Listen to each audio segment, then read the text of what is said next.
જે મેનિફેસ્ટ કર્યા પછીની જે અસર છે ને એ હાઈ લેવલ ઉપરની છે. એક એપ્લિક ટાઈપનું કપડું આવે છે. હું કપડા માટે 7 મહિના થયા દોડતો હતો. સારું નથી એમ. આજની તારીખમાં એની ઇન્ક્વાયરી મારી પાસે એટલી છે કે હું માલ નથી શકતો. આમાં મેનિફેસ્ટેશનનો રોલ તમને કેટલો લાગે છે? 90%.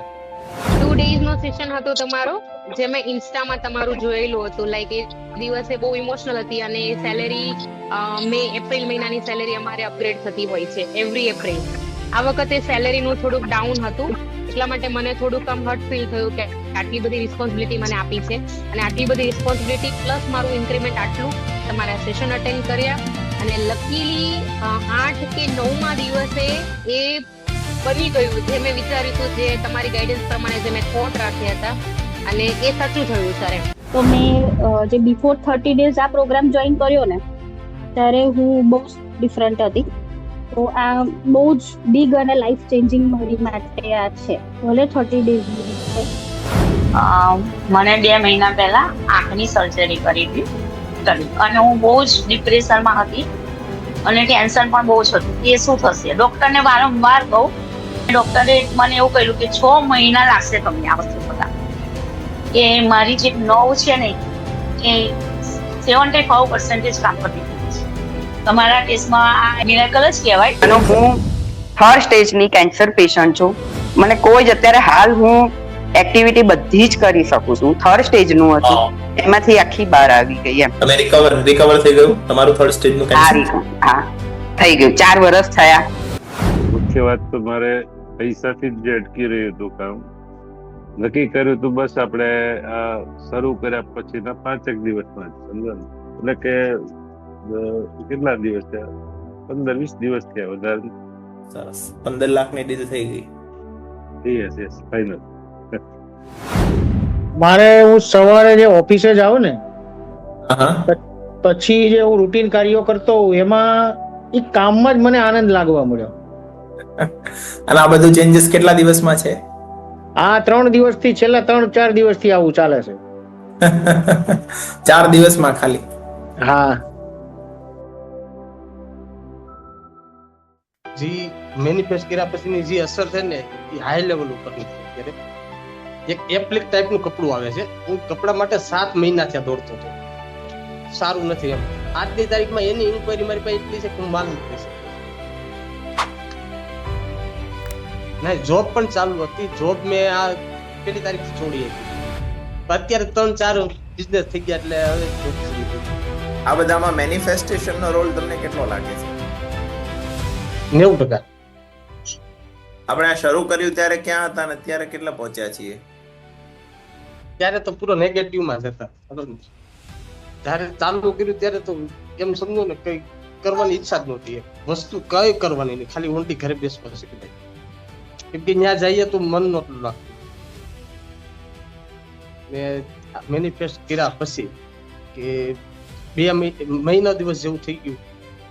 જે મેનિફેસ્ટ કર્યા પછીની જે અસર છે ને એ હાઈ લેવલ ઉપરની છે. અત્યારે ડેઈલી સવારના 7:30 થી લગાડીને 11 વાગ્યા સુધીમાં ફ્રી ટાઈમ જ નથી મળતો. નથી જમવા છે ટાઈમ મળતો.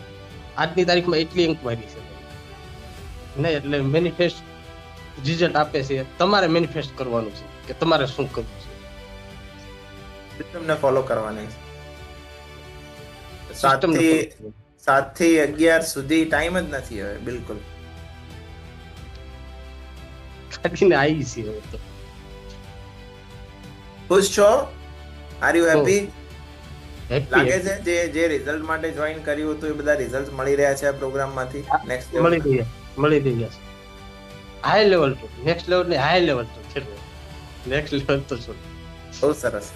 2 ડેઝનો સેશન હતો તમારો, જે મેં ઇન્સ્ટામાં તમારું જોયેલું હતું. લાઈક એ દિવસે બહુ ઇમોશનલ હતી અને સેલેરી એપ્રિલ મહિનાની સેલેરી અમારે અપગ્રેડ થતી હોય છે એવરી એપ્રિલ. આ વખતે સેલેરીનું થોડુંક ડાઉન હતું, એટલા માટે મને થોડુંક હર્ટ ફીલ થયું કે આટલી બધી રિસ્પોન્સિબિલિટી મને આપી છે અને આટલી બધી રિસ્પોન્સિબિલિટી પ્લસ મારું ઇન્ક્રીમેન્ટ આટલું. એટલે ઇમોશનલ હતી, એટલે મને થોડું ઈગો હર્ટ થયો. એ દિવસે મેં તમારી ઇન્સ્ટામાં એ રીલ જોઈ, સ્ક્રોલ કરતી હતી એટલે મેં એ જોયું. ચલો થોડુંક માઇન્ડ મારો ડાયવર્ટ કરું. મેં ડાયવર્ટ કરવા માટે તમારો 2 દિવસનો સેશન અટેન્ડ કર્યો અટેન્ડ કર્યા અને સેકન્ડ ડેઝે મને એવું આમ અંદરથી ફીલ થયું કે નહીં, ખરેખર એકચ્યુઅલ આજે સાહેબ જે કહે છે તે વસ્તુ સાચી છે અને પોસિબલ છે. અને એ પછી કન્ટિન્યુ તમારા સેશન આયરા ચાલુ કર્યા. એના પછી જે દિવસે તમે મને રાત્રે એ વસ્તુ સમજાવેલી એ પ્રમાણે મેં કર્યું.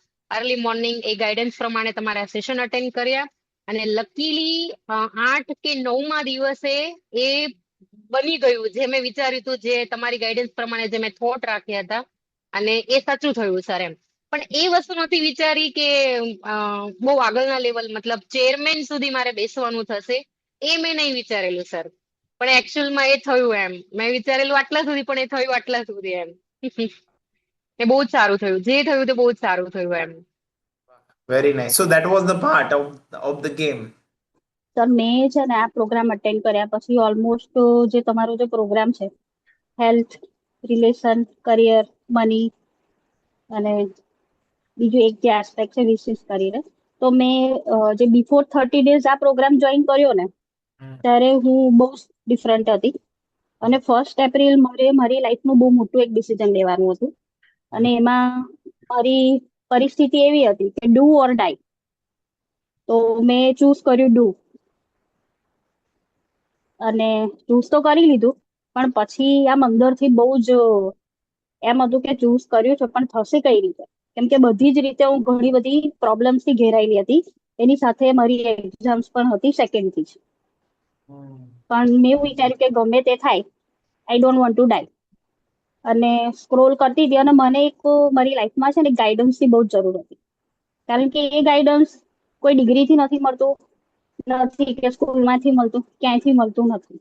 અને એ જ ટાઈમ હું સ્ક્રોલ કરતી હતી અને તો આવ્યું અને મેં એમાં જે 2 ડેઝનું હતું સાયન્ટિફિક એ જોઈન કર્યું. અને 30 ડેઝ બિફોર 30 ડેઝ અને અત્યારે મારી હેલ્થ વાઇઝ કહું તો હું વધારે કોન્શિયસ થઈ ગઈ છું હેલ્થ અબાઉટ. અને યસ્ટરડે જે તમે શીખવાડ્યું હતું પેઇન માટે, તો મને ઓલમોસ્ટ લાસ્ટ 4 મંથથી ઓન ઓફ પેઇન રહેતું હતું. યસ્ટરડે કર્યું એક જ વાર, 30% રિલીઝ હતું. પછી આજે મોર્નિંગમાં મેં ફરી રિપીટ કર્યું અને મોર્નિંગમાં ફરી રિપીટ કર્યા પછી અત્યાર સુધી મને પેઇન નથી થયું. પછી હું રિલેશનની વાત કરું તો રિસન્ટલી જ મારા મેરેજ થયા હતા. હા, મેરેજ પહેલા અમારું આઈ મીન 1 યર સુધીનું એન્ગેજમેન્ટ હતું, પણ આફ્ટર મેરેજ થોડી અમારા માઇન્ડની ફ્રીક્વન્સીઝ મેચ નથી થતી અને મેરેજ થયે બહુ ટાઈમ નથી થયો, ઇટ્સ અબાઉટ 5th મંથ. પણ જે આપણું સેકન્ડ વીકનું જે ફ્રાઈડેનું જે સેશન હતું જેમાં તમે એક પર્સનાલિટી અબાઉટ કરાવ્યું હતું, પર્સનનું પોઝિટિવ અને નેગેટિવ તમે લખાવડાયા હતા. તો એ પછી એ પ્રોબ્લેમ પણ મારો ટોટલી 99.99% સોલ્વ થઈ ગયો છે. કરિયરની વાત કરું, મેં બહુ જ મોટું રિસ્ક લીધું મારા કરિયરમાં. પાર્ટનરશિપ જે હતી મારા ભાઈએ છોડી અને ઘણું બધું રિસ્ક આવી ગયું એ પછી. બટ હું એટલું કહું ને કે હું પ્રિપેર નથી, પણ સ્ટીલ મેં ચૂઝ કર્યું કે I will do, but how to do એ ખબર નથી. પણ આ 30 ડેઝનું સેશન કર્યા પછી હવે મારા માઇન્ડમાં આખો રોડમેપ ક્લિયર થઈ ગયો છે કે મારે શું કરવું, કઈ રીતે કરવું. અને હું મેનિફેસ્ટ પણ કરું છું અને ઇવન હવે મને સામેથી રિસ્પોન્સ પણ મળવા લાગ્યા છે મારા રેસિડેન્શિયલ કેર યુનિટ માટે પણ અને મારી ઓપીડી યુનિટ માટે. અને મનીની વાત કરું તો મારી એક્ઝામનો ટાઈમ હતો, આપણું જ્યારે સ્ટાર્ટ થયું ત્યારે જ 20 ડેઝ તો મારી એક્ઝામ હતી, એટલે એ ટાઈમે બહુ ફોકસ મારું થયું નહીં. બટ આફ્ટર ધેટ જે બીજા 10 ડેઝ હતા ને એમાં મેં પર્સનલ અર્નિંગમાં પણ એટલું ફોકસ કર્યું ને તે અત્યારે હું મોર્નિંગનો આપણો સેશન પૂરો થાય અને અત્યારે 8:30 થાય ત્યારે મારું આખું રૂટીન પૂરું થાય છે અને ઇન્કમ પણ સારી એવી છે. એટલે મારા જેટલા પણ પર્સનલ એક્સપેન્સીસ છે, ઈએમઆઈ જે છે એ બધું મારું ફૂલફિલ થઈ જાય છે. Very nice. મોર પાવર તો આ બહુ જ બિગ મારું, જો કદાચ આ સેશન ના થયું હોત ને 30 ડેઝનું મેં અટેમ્પ્ટ ના કર્યું હોત ને તો આઈ ડોન્ટ નો હું ક્યાં હોત અત્યારે. તો આ બહુ જ બિગ અને લાઈફ ચેન્જિંગ મારી માટે આ છે. ભલે 30 ડેઝની છે બટ બહુ જ મોટું મારી લાઈફનો બહુ મોટો રોલ પ્લે કર્યો છે. Thank you for sharing. Thank you for તો being. Sir thank you so much આવો એક પ્રોગ્રામ બનાવવા માટે. Thank you. મને 2 મહિના પહેલા આંખની સર્જરી કરી હતી અને હું બહુ જ ડિપ્રેશનમાં હતી અને ટેન્શન પણ બહુ જ હતું કે શું થશે. ડોક્ટરને વારંવાર કહું ડોક્ટરે મને એવું કહ્યું કે 6 મહિના લાગશે તમને આ વસ્તુ થતા, કે મારી જે નવ છે ને એ 75% કામ કરતી થઈ ગઈ છે. તમારા કેસમાં આ મિરેકલ જ કહેવાય. મને 2 મહિના પહેલા આંખની સર્જરી કરી હતી. આંખમાં વાગ્યું હતું, આંખની નીચેનું જે સપોર્ટેડ હાડકું આવે ને એ તૂટી ગયું હતું. એટલે સર્જરી થોડી ડિફિકલ્ટ હતી અને એ જગ્યાએ પ્લેટ નાખી. એની સાથે સાથે અહીંયાની એક પાતળી નસ આવે છે, એ નસ પણ તૂટી ગઈ હતી. હવે ડોક્ટરે એવું કીધું કે એ નસ તમારી ઓટોમેટિકલી ભરાશે અને એના લીધે મારે એક આ ભાગ, આખો નાકની નીચેનો આ ભાગ અને આ હોઠની ઉપરનો ભાગ ટોટલી બહેરો થઈ ગયો, સેન્સલેસ ટોટલી. અને હું બહુ જ ડિપ્રેશનમાં હતી અને ટેન્શન પણ બહુ જ હતું કે શું થશે. ડોક્ટરને વારંવાર કહું, આણંદમાં એક જ ડોક્ટર છે આ જડબાના, અને એ ડોક્ટર એમણે મને મારી હાલત જોઈને પર્સનલ નંબર આપ્યો હતો કે મેડમ તમને કોઈ પણ પ્રોબ્લેમ હોય તો તમે મને કોલ કરી શકો છો. મગજ વિચારો ચડી જાય કે શું થશે, આ પાછું થશે કે નહીં થાય. અને ડોક્ટરે મને એવું કહ્યું કે 6 મહિના લાગશે તમને આ વસ્તુ થતા, બરાબર 6 મહિના. પણ તમારું સેશન એટેન્ડ કર્યું અને ખરેખર હું બહુ જ ગ્રેટફુલ છું, થેન્ક યુ કહું છું કે મારી જે નવ છે ને એ 75% કામ કરતી થઈ ગઈ છે. વાહ, very nice, awesome, super. Thank you so much. મને ખરેખર અત્યારે આ બધું જ જે બેરાસ હતી એમાં 25% રહ્યું છે, બાકી ટોટલી કામ કરતું થઈ ગયું છે. 75% કામ કરતું થઈ ગયું છે હવે. અને મેં ડોક્ટરને પણ કાલે કીધું કે મેડમ મને ઘણું સારું છે એમ. તો કે ખરેખર તમારા કેસમાં આ એક શું કહેવાય, મિરેકલ જ કહેવાય. બાકી 6 મહિના તો લાગે છે અને એમણે મને ટોટલ કહી દીધું હતું કે 6 મહિનામાં તમારે આ થશે. કેટલા ટાઈમની અંદર થયું? લગભગ 15 દિવસ થયા ને આપણે તો અને મને હવે જે નેગેટિવ થોટ્સ બધા આવતા હતા એ નેગેટિવ થોટ્સ બી બંધ થઈ ગયા છે. મારા મિસ્ટર બી એવું કહે છે કે તારામાં ખરેખર બહુ ચેન્જ છે. હજુ સુધી એમને મેં એવી વાત નથી કરી કે મેં આ સેશન એટેન્ડ કરું છું, એટલે એમને એવું હોય કે આ જોવે છે કે કરે છે, પણ એ કહે છે કે તું જે કરું છું એ, પણ રિયલમાં તારામાં બહુ પોઝિટિવિટી આવી છે. ઓસમ, ચાલો, so much happy for you. અને હું 3rd સ્ટેજની કેન્સર પેશન્ટ છું અને હું મેડિટેશન હું કરતી હતી. તો મારા કીમો ડોક્ટર પણ કહે છે કે જે હું કીમો વખતે મેડિસિન એપ્લાય કરતી હતી, પણ હું એમ જ વિચારતી હતી કે ભગવાન મને બોટલમાંથી શક્તિ આપે છે. એની અસર ડોક્ટર ખુદ કહે છે કે તમારા બધા પેશન્ટને જે તકલીફ થાય ને એની 10% પણ તમને નથી થતી. અને મેં 10 કીમો લીધા, 35 રેડિયેશન લીધા, પણ હું મારું મન ને તન બે ભેગું નતું કર્યું. એને તે આખો જંગ હું જીતી ગઈ.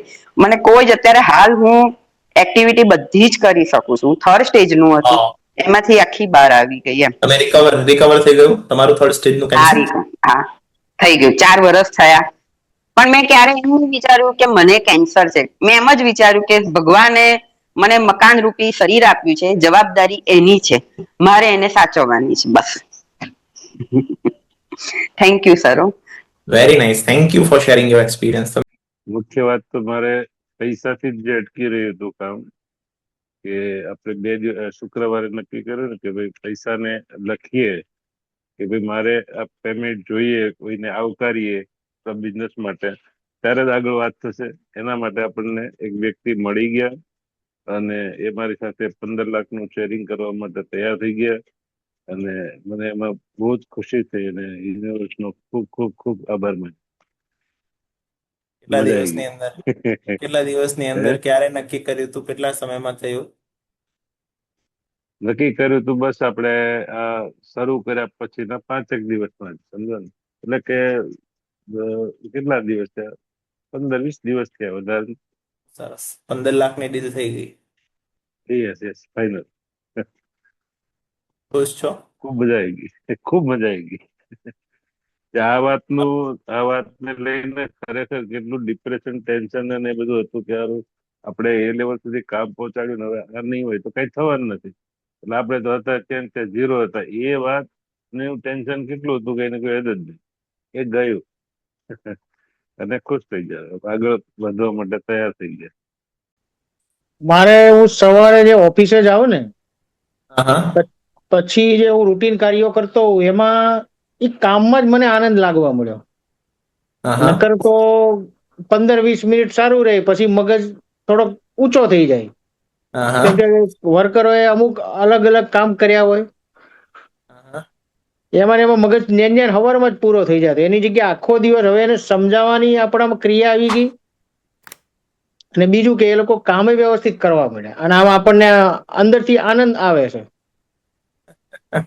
અને આ બધું ચેન્જીસ કેટલા દિવસમાં છે? આ 3 દિવસથી છેલ્લા 3-4 દિવસથી આવું ચાલે છે. 4 દિવસમાં ખાલી? હા